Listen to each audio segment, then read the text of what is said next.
With Steph Curry winning yet another title and his first Finals MVP, he's cemented his status as the best offensive player of his generation.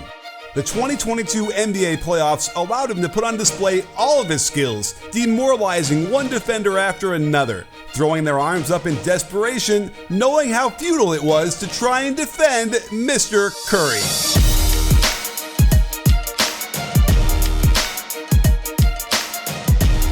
So let's figure out exactly how Curry unlocked his soul-killing buckets and why his mere presence in the half court causes so much havoc with the defense.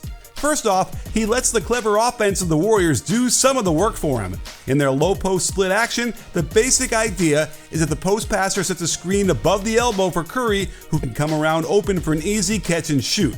However, if the defense wants to cheat in that direction, Curry is elite at reading and reacting, cutting into the lane for a quick release floater before the defense can even react. They don't always get a catch and shoot in the initial action, as Austin Rivers does a great job to spin off the screen and meet Curry on the catch. So they just flow into a ball screen back to the middle, catching the big man sinking too far to help. Where it gets fun is when they throw other wrinkles in beforehand, with Curry setting a brush screen for Klay first before then getting the split screen at the elbow. Even if he doesn't get space off the cut, he'll simply hit his defender with a move that seems like he's playing great defense, but is just there to be in the poster.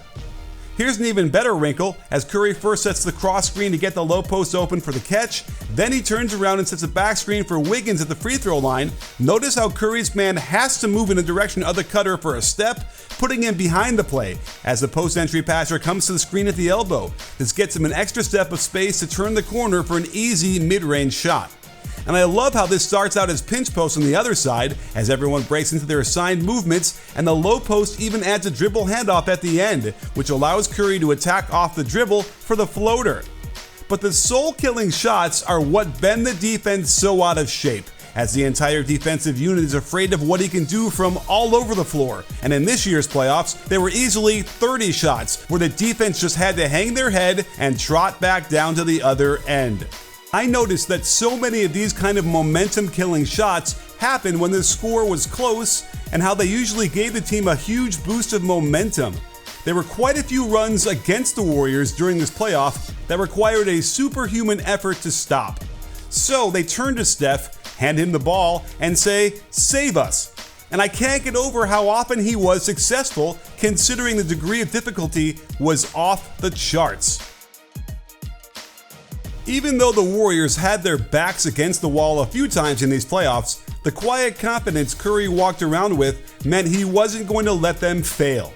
That serenity allowed him to unlock his game, and you can do the same by using Calm, the #1 mental wellness app that gives you tools that improve the way you feel. It can be like meditation, or just a way to take a deep breath and let it out. It's important to find your center so that you can perform your best, and Calm can help. They even have daily movement sessions designed to relax your body and uplift your mind. I love the soothing voice and music by Harry Styles that helps me fall right to sleep. And you need to check out all their calming content. If you go to calm.com/bball, you'll get a special offer of 40% off a Calm premium subscription with new content added every week. Calm is ready to help you stress less, sleep more, and live a happier, healthier life, so you can more fully appreciate how severely Steph would bend the defense out of shape by a mere glance at the rim.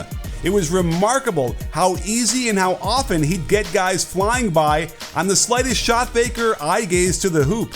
But what made him an assassin was that once he had this advantage, he would not relent until he could find the spot to get that shot off.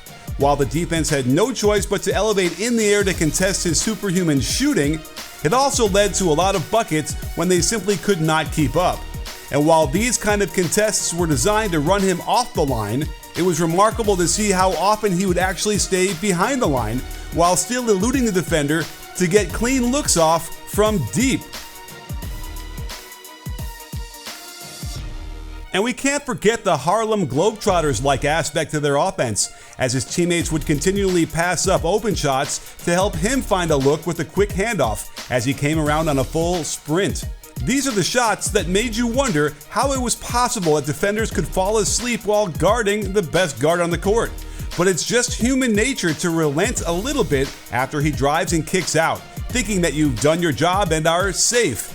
But you're never safe, since he never stops moving, and these shots have become second nature to him, and the expected field goal percentage on them is high. Damn high.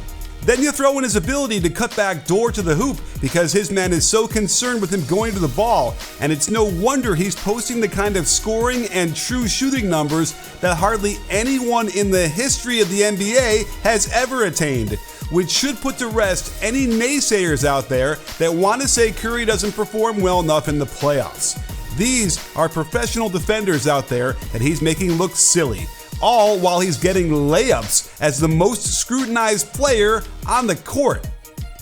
So let's just enjoy another round of shots that continually killed souls and destroyed dreams, as Steph Curry darted and bolted and sprinted and jolted his way around and under multiple defenders on each possession, only to find the smallest sliver of daylight to not only get these shots off without them being blocked, but to then be able to drop the ball through the iron at sometimes impossible arcs and angles. It's no surprise he's earned 4 titles being the hub of their vaunted offense, and considering how well he handled this playoff run, complete with adding weight and muscle, I don't see any sign of him slowing down. In fact, based on what we saw the last few months, I think he's getting even better.